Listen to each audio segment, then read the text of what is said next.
Do you want to talk a little bit about the new tax credit? Just a little overview, or? Do I have a choice if you were asking? I know you said it would take a while to, but it's just a little. Yes, I mentioned that if we And we'll want get to into cover... further detail in the future when we do a teleseminar. Okay, fine. Okay. If we want to cover it in detail, yes, that would take a while. Yeah. But just as a general discussion and overview, yes, sure, let's talk about that. And most people who are watching this right now have heard about that. Right. That deal is not really new, it exists for 2 years already. Called First Time Home Buyer Credit. Right. You can go on the IRS website, www.irs.gov, government, and they have their own explanations and things. The concept originally was kind of simple, unusual, I should say, but simple. If you haven't owned a house and buying your very first one, just decided it's time to settle and get a house, the IRS would give you a one-time lump sum payment to help you buy a house. Concept is simple. Called First Time Home Buyer's Credit. Right. The way it would work, originally it worked as a loan. Later it became a gift, essentially. So what happens is, let's assume that I have a salary of 50,000. No, I have to be more, I won't qualify for a loan. Okay. Have a 70,000 salary, and I'm going to buy 100,000 house here in Houston. The credit is calculated maximum as 10% of the cost of the house. So if I'm buying 100,000 house, that's 10,000, or 8,000, which is the ceiling. So whatever is lower. So even though my house, 10% of 100 would be 10,000, I'm limited by 8. If I'm buying 60,000 house, even though 8 is maximum, but 10% of 60,000 houses, 6,000. Right. So I will get the lower. But anyway, we look at that, that's substantial amount of cash. And the way it comes is, people always, when it started, it was very confusing because somebody said, well, my salary is not that big and I have deductions and kids, and when I come to that, I only owe the government $500. Nothing, essentially, in that respect. So, does it mean they will give me only 500 back? No, they will give you 8,000. So, it does not matter how much your tax liability. That really is not a refund of your taxes that you paid in the system. That really is a one-time actual payment that comes to you. So, it was very nice and helpful and welcome and highly unusual for our government to give that much money. But then, of course, when you start working with that, there are all kinds of questions. The side of that that is interesting to us as investors is because a lot of people quickly, wait a second, it's so difficult for my buyers to get loans. Like right now, they are getting $8,000 down payment essentially. That's a big relief. Concept is good, but does not work that easy. Because first there is a logistics, how it comes about. Step one, you have to buy the house. After you buy the house, you send form to the IRS asking for 8,000. And then you receive the money. So immediately if you think about that, that's a catch-22.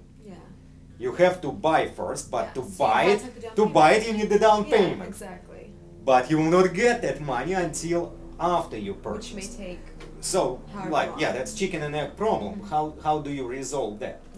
And the government found a resolution when you go to traditional financing through HUDs and big lenders.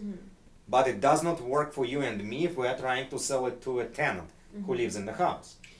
I had heard that you have to live in the house for 2 years in order to receive the entire... Well, you have to stay there for 3 years in order to not have to pay it back. Oh, okay. But that's afterwards. We're right now talking how to even get it a deal for us as an investor. Okay, if you and I are buying home, that's simple. Well, not simple, like we need to go through that circle. But the idea is, how we can use that credit to attract buyers. The problem here right now that the rules became much more difficult It was complicated before, it's more difficult now, starting from November of '09. And the biggest problem right now is that the processing of that credit, starting from November, has to be done on paper. Meaning is, in my office when I do tax returns, I do electronic filing. I send it from my computer right here, straight to the IRS computer. And you can get your refund as fast as 10 days. Yeah, I cannot do that if you're applying for homeowner credit. I have to print that, send paper return in an old-fashioned envelope by mail, and current processing time is 4 months at least. That's pretty horrible if you think about the timing. So if I request right now when I request, I have to send them closing statement. So we're back to that situation. I have to buy first, then wait 4 months, so make it half a year to be safe. And only half a year later, I will get that money. Right. Now let's switch and talk about our position as investors. So fine, my buyer right now has to buy from me, and then 6 months later, he is going to receive money that he is supposed to give me. How can we structure that? Because we all know how much we trust our partners in these deals, who said, well, just wait 6 months, 6 months later, I get 8,000 check from the government, I'll give it to you. And there is not an answer that I can easily provide right now, because all of the solutions that we had recently, trying to work around that, became pretty much unworkable after the rules changed. What you are looking at is, if you are selling the house and giving title to that, you actually running that huge risk that you will never see 8,000. And people say, well, I can repossess the house. Sure you can. You can get it back, but it will be in a condition that will require now 10,000 worth of repairs. So basically what we are looking at is not a very attractive situation to go into that. So the best thing you can do is, if you really have a motivated buyer who absolutely wants your house, you may put him in a situation where you say, look, there is a 6-month waiting period for your money after that, but I need 8,000 now. Go borrow it anywhere. You know, borrow it from your parents, friends, employer, 401k, your don't know, like anywhere, credit card, something, and then 6 months later, government will give you a check and you will pay that back. Of course, most of people we are trying to sell to don't have that opportunity either. So then, if it's not your tenant, somebody who is outside buyer, your trick is not to let him in the house until he gets this money. So there are ways to structure your deal where you essentially sell it, papers are signed, you can submit it legally to the IRS, but the person does not move in until later time. And we will not have time to go through details, but that's an idea how you would structure that.